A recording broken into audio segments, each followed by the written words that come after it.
Hello વિદ્યાર્થી મિત્રો, હું છું વિજય પટેલ. બાયોલોજીની અંદર આપનું હાર્દિક સ્વાગત કરું છું. આપણે ધોરણ 11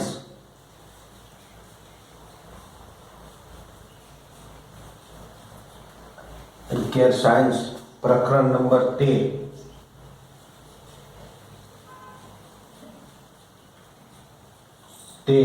ની શુભ શરૂઆત કરવાની છે કે જેનું નામ છે ઉચ્ચ કક્ષાની વનસ્પતિઓમાં પ્રકાશ સંશ્લેષણ.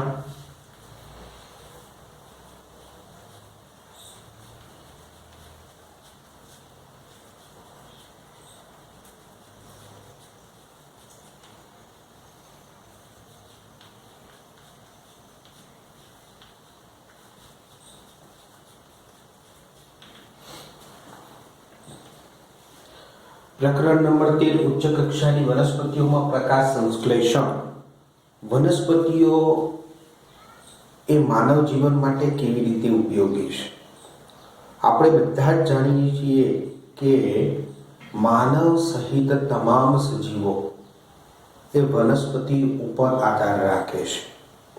એટલે વનસ્પતિઓ એ આહાર માટેનો એ મુખ્ય સ્ત્રોત માનવામાં આવે છે. તો તમે એવો ક્યારે પણ વિચાર કર્યો કે વનસ્પતિઓ કેવી રીતે ખોરાકનું નિર્માણ કરતી હશે? વનસ્પતિઓ એ કોના ઉપર આધાર રાખે છે? આપણે બધા માનવ સહિત તમામ પ્રાણીઓ એ વનસ્પતિઓ ઉપર ખોરાકનો આધાર રાખીએ છીએ. તમે નીચલા ધોરણની અંદર એ ભણી ચૂકેલા હશો કે સ્વયંપોષી પોષણ પદ્ધતિ, પરોપપોષી પોષણ પદ્ધતિ. તો આવી પોષણ પદ્ધતિઓ વિશે તમે અભ્યાસ કરી ચૂકેલા છો. સ્વયંપોષી પોષણ પદ્ધતિમાં વનસ્પતિઓ આવે છે કે જે જાતે પોતે ખોરાકનું નિર્માણ કરે છે. અને વિષમપોષી પોષણ પદ્ધતિમાં એ માનવ સહિત તમામ પ્રાણીઓ આવે છે કે જે એકબીજાના ઉપર ડિપેન્ડેન્ટ છે. તૃણાહારી પ્રાણીઓ વિશે અભ્યાસ કરેલો હશે, મોસાહારી પ્રાણીઓ વિશે અભ્યાસ કરેલો હશે. તો તૃણાહારી પ્રાણીઓ એ વનસ્પતિઓ ઉપર ડિપેન્ડેન્ટ છે.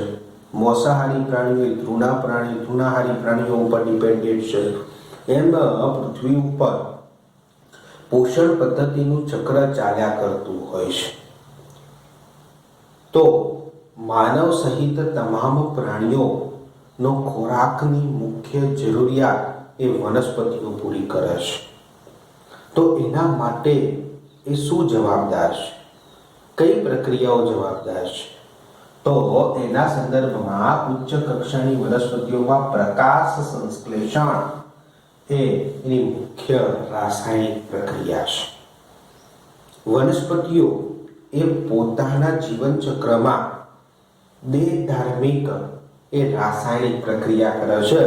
એ દેહધાર્મિક રાસાયણિક પ્રક્રિયાને પ્રકાશ સંશ્લેષણ તરીકે ઓળખવામાં આવે છે.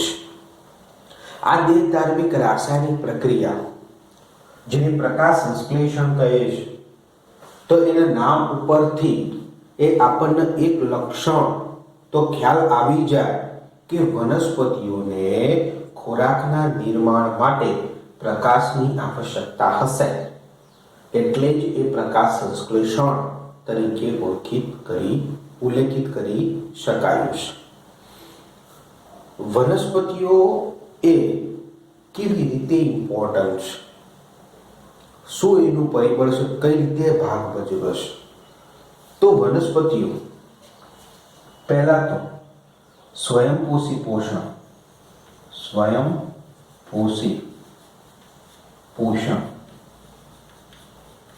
પદ્ધતિ દર્શાવે છે.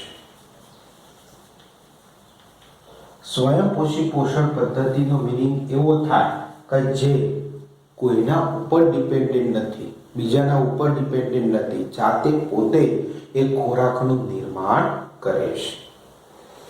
તો સ્વયંપોષી મીન્સ જાતે પોતે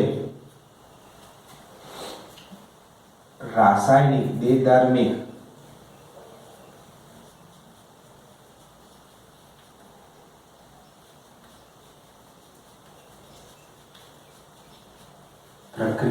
રાસાયણિક પ્રક્રિયા દ્વારા પોતાનો ખોરાક નિર્માણ કરે છે. જાતે પોતે દેહધાર્મિક રાસાયણિક પ્રક્રિયા દ્વારા પોતાનો ખોરાક તૈયાર કરે છે.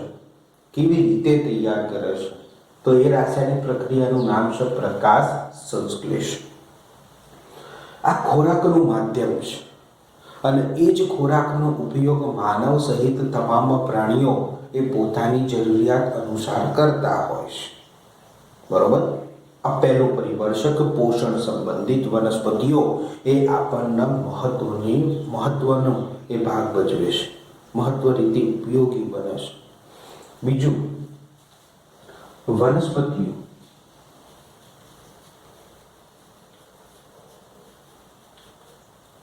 એ માનવ અને બીજા પ્રાણીઓને કેવી રીતે એ ઉપયોગી બને છે? તો વનસ્પતિઓ એ પ્રકાશ સંશ્લેષણની જે ક્રિયા કરે છે, જે દેહધાર્મિક રાસાયણિક વનસ્પતિઓ જે દેહધાર્મિક રાસાયણિક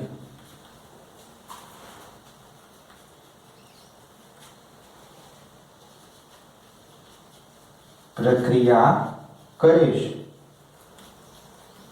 તેને અંતે વાતાવરણમાં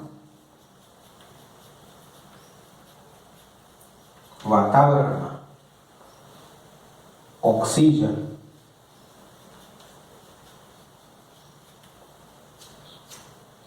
મુક્ત કરે છે. તો વનસ્પતિઓ જે દેહધાર્મિક રાસાયણિક પ્રક્રિયા કરે છે અને એ રાસાયણિક પ્રક્રિયાને અંતે ઓક્સિજન વાતાવરણમાં મુક્ત થાય છે. આ મુક્ત થયેલો ઓક્સિજન એ માનવ સહિત તમામ પ્રાણીઓ એ પોતાની જીવન જરૂરિયાતની એ રાસાયણિક પ્રક્રિયામાં યુઝ કરે છે, શ્વાસોશ્વાસની ક્રિયામાં એ યુઝ કરે છે. તો વનસ્પતિ આ બે મહત્તમ દરે એ માનવ સૃષ્ટિ અને તમામ પ્રાણી સૃષ્ટિને એ ઇમ્પોર્ટન્ટ છે, મહત્વનો ભાગ ભજવે. એટલે વનસ્પતિઓને એ જીવન સૃષ્ટિનો આધાર સ્તંભ માનવામાં આવે છે. વનસ્પતિઓને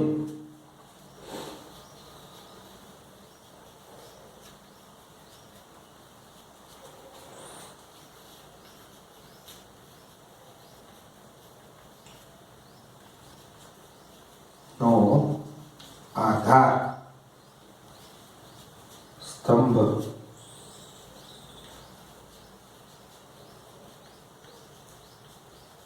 આવે છે. આધાર સ્તંભ છે.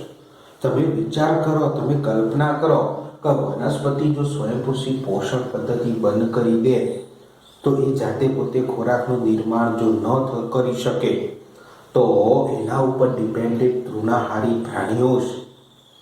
તો એ તૃણાહારી પ્રાણીઓ જીવંત રહેશે? તૃણાહારી પ્રાણીઓ ઉપર માંસાહારી પ્રાણીઓ છે તો એ જીવંત રહેશે? સમગ્ર જીવન સૃષ્ટિ એ ખતરામાં મુકાઈ જાય છે. બીજું, વનસ્પતિઓ જો વાતાવરણમાં ઓક્સિજનનું પ્રમાણ ન દાખવી શકે તો, ન આપે તો, ઓક્સિજન વાતાવરણમાં ઓક્સિજનની પૂર્તિ ન કરે તો શું થાય? વાતાવરણમાં ઓક્સિજનનું પ્રમાણ એ ઘટવા લાગે છે અને આપણને ખબર છે કે માનવ સહિત તમામ પ્રાણી સૃષ્ટિની અંદર જીવન જીવવા માટે, જીવનને ટકાવી રાખવા માટે, શરીરને ટકાવી રાખવા માટે ઓક્સિજન કેટલો મહત્વનો છે. તો ઓક્સિજન એ જો વાતાવરણમાં મુક્ત જ નહીં થાય તો સમગ્ર જીવન સૃષ્ટિ એ ખતમ થઈ શકે છે. તો આ બે મહત્તમ મુદ્દાઓથી એ આખી માનવ સૃષ્ટિ એ સચવાયેલી છે. એટલી જ વનસ્પતિઓને જીવન સૃષ્ટિનો આધાર સ્તંભ એ માનવામાં આવે છે. આપણે આ ચેપ્ટરની અંદર વનસ્પતિઓ સ્વયંપોષી પોષણ પદ્ધતિ દર્શાવે છે અને એ સ્વયંપોષી પોષણ પદ્ધતિમાં દેહધાર્મિક રાસાયણિક પ્રક્રિયા કરે છે. આ દેહધાર્મિક રાસાયણિક પ્રક્રિયાને ખોરાકના સંદર્ભમાં, ખોરાકના નિર્માણના સંદર્ભમાં એ આપણે પ્રકાશ સંશ્લેષણ નામ આપેલું છે. અને પ્રકાશ સંશ્લેષણની ક્રિયા દ્વારા એ વનસ્પતિઓ સ્ટાર્ચ સ્વરૂપે એ ખોરાકનું નિર્માણ કરે છે. તો આપણે આ પ્રકરણની અંદર આ બે મુદ્દાઓ ઉપર એ ગહન અભ્યાસ કરવાનો છે. તો શરૂઆત કરીએ કે ભાઈ પ્રકાશ સંશ્લેષણ એક્ઝેક્ટલી શું છે. બરાબર.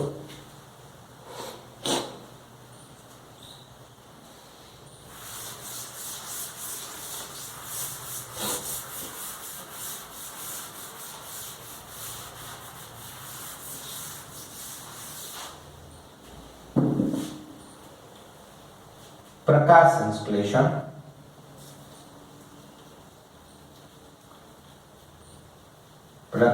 સંશ્લેષણ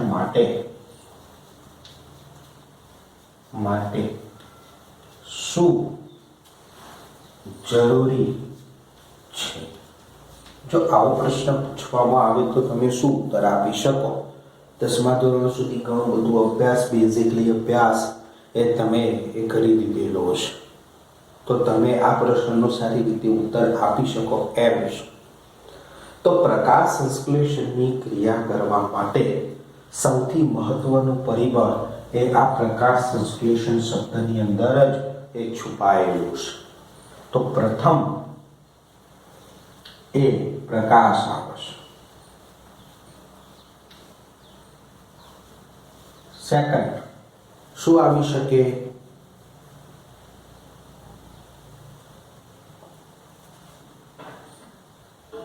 વાતાવરણમાં રહેલો CO2 વાયુ, મીન્સ કાર્બન ડાયોક્સાઇડ વાયુ.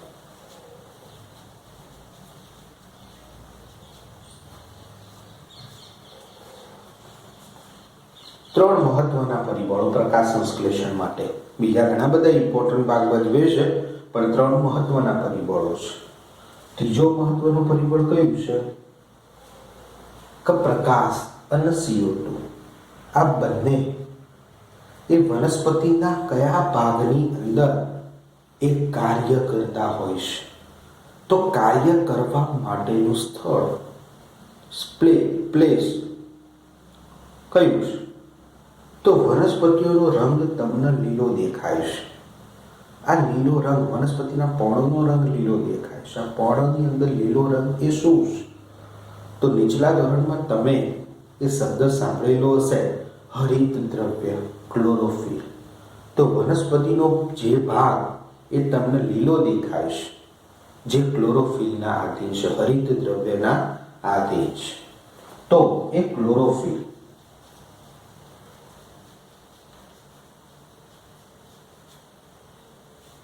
જેને આપણે હરિત દ્રવ્ય એ કહીએ છીએ. તો આ ત્રણ મહત્વના મુદ્દાઓ છે પ્રકાશ સંશ્લેષણના. આ ત્રણ મહત્વના મુદ્દાઓથી એક કાર્બનિક પદાર્થનું એ નિર્માણ થાય છે. એ કાર્બનિક પદાર્થનું નામ છે સ્ટાર્ચ.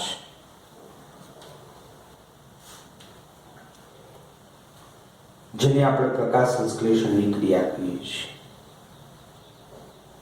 તો વનસ્પતિઓ ક્લોરોફિલમાં પ્રકાશની હાજરીમાં CO2 વાયુ વાતાવરણમાંથી શોષે છે અને કાર્બનિક પદાર્થ સ્ટાર્ચનું નિર્માણ કરે છે. અને આ સ્ટાર્ચ એ વનસ્પતિઓ એકઠો કરે છે અને તૃણાહારી પ્રાણીઓનો ખોરાક તરીકે યુઝ કરે. આપણે ખોરાક તરીકે યુઝ કરીએ છીએ.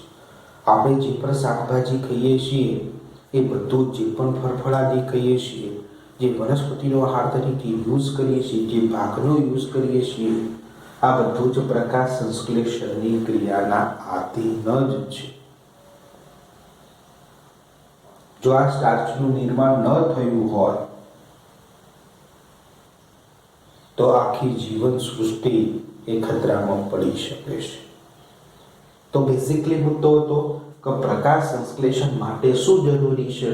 તો પ્રકાશ સંશ્લેષણ માટે આ ત્રણ મહત્વના મુદ્દાઓ જરૂરી છે કે પ્રકાશ, CO2 અને ક્લોરોફિલ. બીજા પાણીના ઘટકો, ખનિજ ક્ષારો એની અંદર ઇન્વોલ્વ થતા હોય છે. ક્લિયર વસ્તુ? બીજું કે આપણે આગલા ધોરણોની અંદર, આગલા પ્રકરણોની અંદર પ્રકાશ સંશ્લેષણ સંબંધિત એ પ્રયોગો પણ આપણે અભ્યાસ કર્યો છે કે વનસ્પતિઓને પ્રકાશ સંશ્લેષણ સંબંધિત પ્રયોગો કયા છે. તો બે મેજર એ પ્રયોગો જોઈ ગયેલા છીએ આપણે. તો એના વિશે થોડીક પ્રાથમિક માહિતી એ તમને આપી દઉં.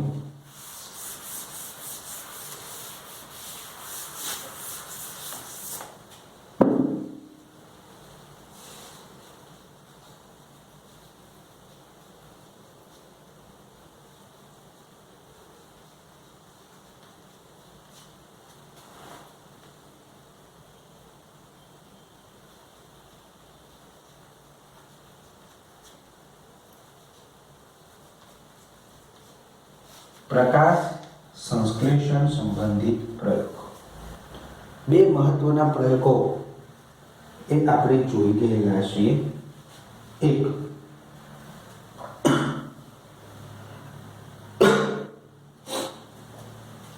બે પર્ણનો પ્રયોગ,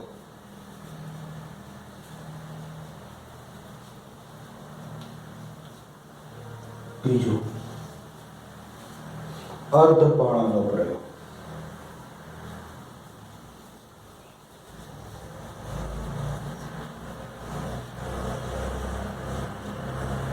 બે પર્ણનો પ્રયોગ અને અર્ધપર્ણનો પ્રયોગ, આ બે પ્રયોગો એ આપણે જોઈ ગયેલા છે.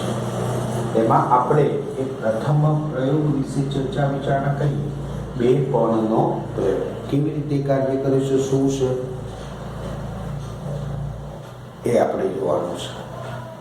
દાખલા તરીકે વનસ્પતિના બે પર્ણો લેવામાં આવે છે. વનસ્પતિ સાથે અટેચમેન્ટ હોય, આપણે એને તોડવાના નથી, પણ વનસ્પતિ સાથે જ એ જોડાયેલા હોય એવા બે પર્ણો વિચારીએ છીએ.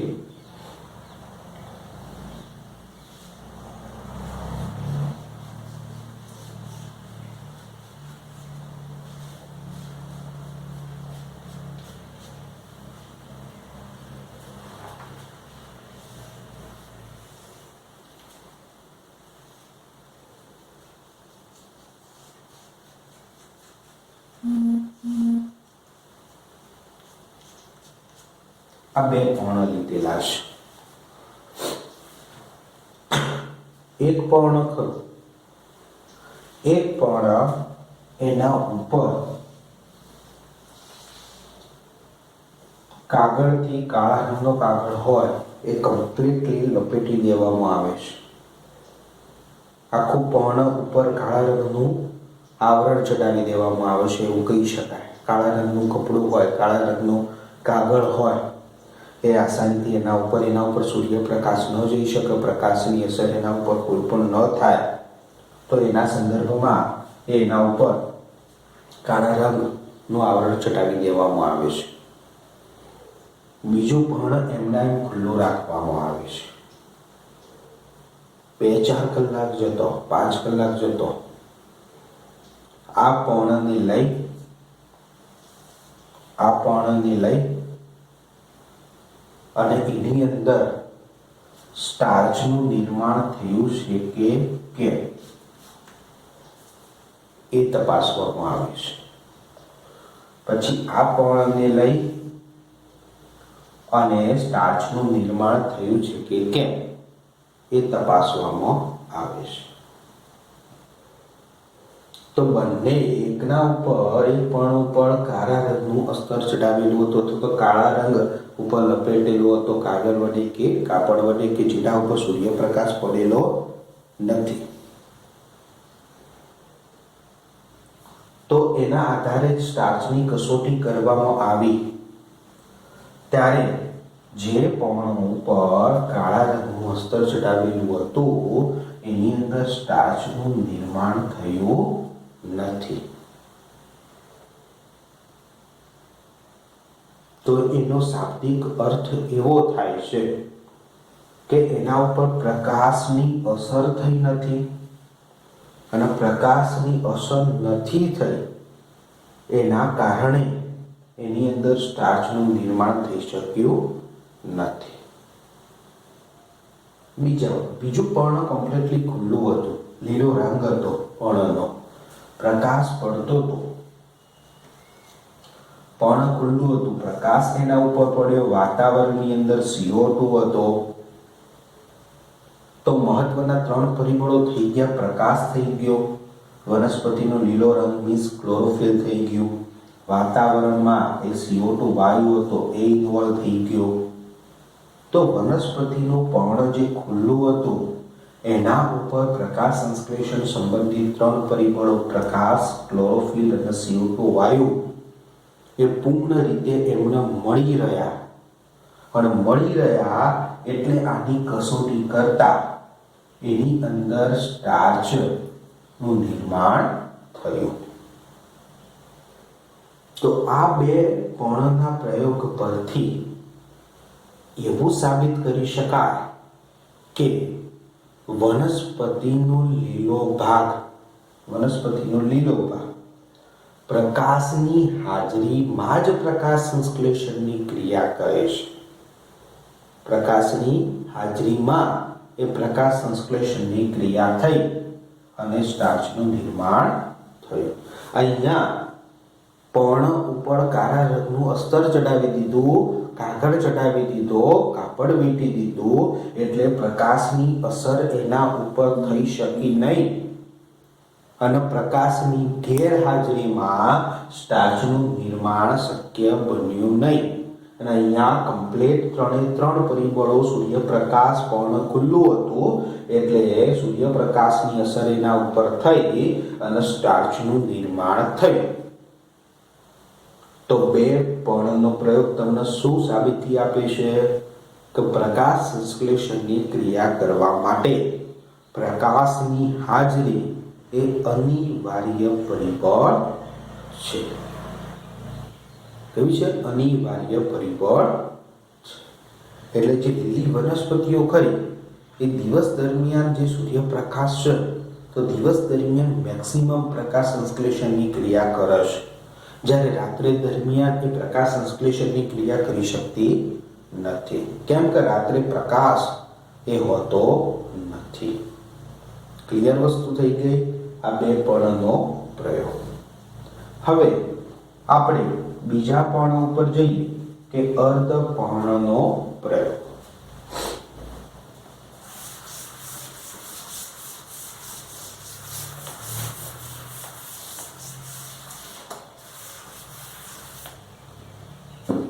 અર્ધપર્ણનો પ્રયોગ.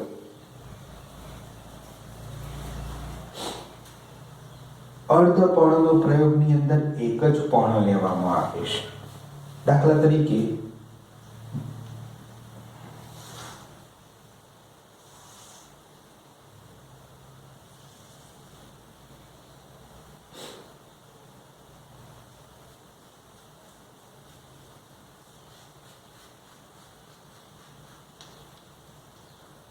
આ રીતે વનસ્પતિનું પર્ણ છે.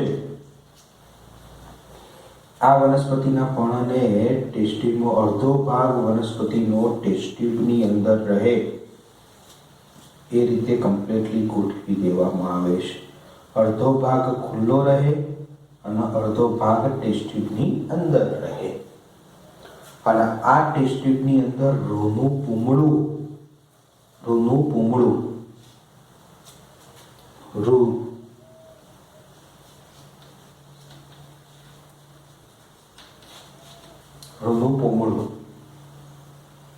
KOH દ્રાવણથી ડુબાડેલું હોય. કયું દ્રાવણ?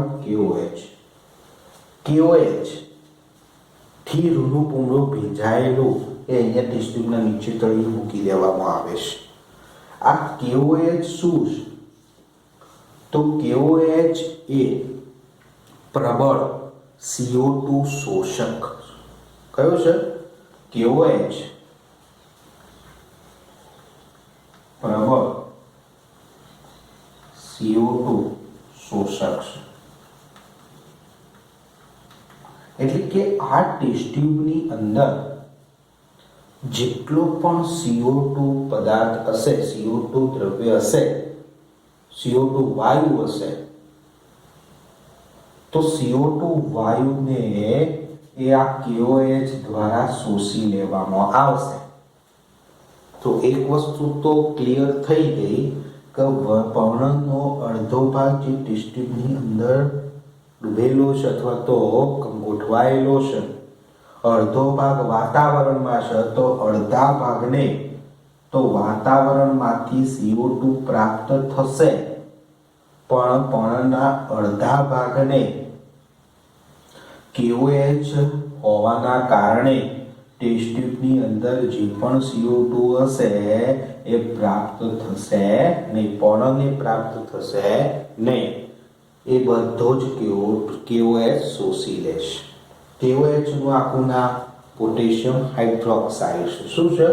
પોટેશિયમ હાઇડ્રોક્સાઇડ પ્રબળ ભેજ શોષક છે. તો એ તો ખ્યાલ આવી ગયો. પર્ણનો ઉપરનો ભાગ જે વાતાવરણમાં ખુલ્લો છે એને CO2 મળી રહેશે, પણ ટેસ્ટ ટ્યુબની અંદર જે પર્ણનો ભાગ છે એને એ CO2 પ્રાપ્ત થશે નહીં. કેમ? KOH એ બધો શોષી લેશે. આમના એમ 4 કલાક સુધી પડી રાખવામાં આવે છે. 4 કલાક 5 કલાક થઈ જાય ત્યારબાદ પર્ણને લઈ પર્ણના 2 ભાગ થયા. એક ટેસ્ટ ટ્યુબની અંદર રહેલો પર્ણનો ભાગ અને ટેસ્ટ ટ્યુબની બહાર રહેલો પર્ણનો ભાગ. હવે ટેસ્ટ ટ્યુબની બહાર રહેલો પર્ણનો ભાગ કરો એને તો વાતાવરણમાંથી CO2 પ્રાપ્ત થયો, વાતાવરણમાંથી સીધો સૂર્યપ્રકાશ પ્રાપ્ત થયો, પર્ણનો લીલો ભાગ હતો, તો 3 પ્રકાશ સંશ્લેષણની ક્રિયા કરવા માટેના પરિબળો થઈ ગયા: ક્લોરોફિલ, CO2 અને પ્રકાશ. તો પર્ણનો અડધો ભાગ જે વાતાવરણમાં ખુલ્લો હતો એ પ્રકાશ સંશ્લેષણની ક્રિયા કરશે અને સ્ટાર્ચ સ્વરૂપે ખોરાકનું નિર્માણ કરશે. જ્યારે પર્ણનો અડધો ભાગ જે ટેસ્ટ ટ્યુબની અંદર હતો એ અડધા ભાગની અંદર પ્રકાશ પ્રાપ્ત થશે. ક્લોરોફિલ પણ પર્ણની અંદર પ્રેઝન્ટ છે. એટલે પ્રકાશ સંશ્લેષણની ક્રિયા કરવા માટે 2 પરિબળો તો પ્રેઝન્ટ છે જ, પ્રકાશ અને ક્લોરોફિલ. પણ ઋનું પૂંગળું KOH થી ભીંજાયેલું હતું. એટલે KOH પ્રબળ CO2 શોષક છે. એટલે ટેસ્ટ ટ્યુબની અંદર જે KOH હતો, આ ટેસ્ટ ટ્યુબની અંદર જે KOH હતો એ ટેસ્ટ ટ્યુબની અંદર રહેલા CO2 વાયુને શોષી લીધો. એટલે CO2 ટેસ્ટ ટ્યુબની અંદર હશે નહીં. તો 2 જ પરિબળો પ્રેઝન્ટ છે. ત્રીજું CO2 પ્રેઝન્ટ નથી. એટલે પર્ણની ટેસ્ટ ટ્યુબની અંદર રહેલું પર્ણ જ્યારે તપાસવામાં આવ્યું ત્યારે એની સ્ટાર્ચની કસોટી કરવામાં આવી ત્યારે એની અંદર સ્ટાર્ચ એ પ્રેઝન્ટ જોવા મળ્યો નહીં.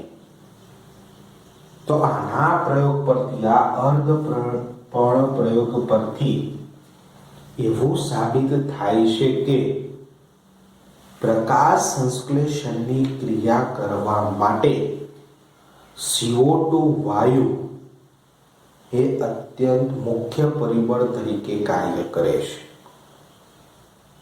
જો CO2 ન હોય વાતાવરણમાં તો એ પ્રકાશ સંશ્લેષણની ક્રિયા દ્વારા એ સ્ટાર્ચનું નિર્માણ કરી શકતો નથી.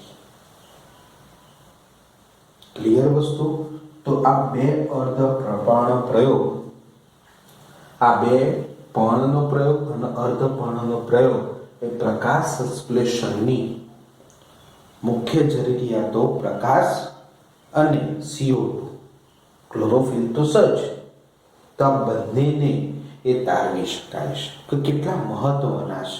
પ્રકાશ પરિબળ કેટલું મહત્વનું છે અને CO2 વાયુ એ કેટલો મહત્વનો છે પ્રકાશ સંશ્લેષણની ક્રિયા કરવા માટે.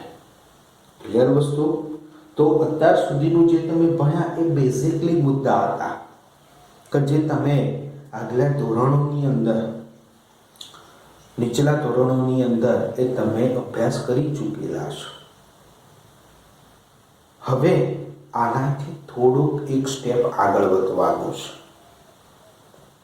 જે ઘણા બધા પ્રયોગથી એ આપણે જોવાનું છે કે પ્રકાશ સંશ્લેષણ એ કેવી રીતે પ્રક્રિયા કરે છે, ઓક્સિજનનું શું મહત્વ છે, કાર્બન ડાયોક્સાઇડનું શું મહત્વ છે, પ્રકાશ કેવી રીતે કાર્ય કરે છે, એના સાથે સંબંધિત તમામ સ્ટાર્ચના અણુનું નિર્માણ કેવી રીતે થાય છે, આના સંદર્ભમાં સંપૂર્ણ અભ્યાસ એ આપણે કરવાનો છે. ક્લિયર?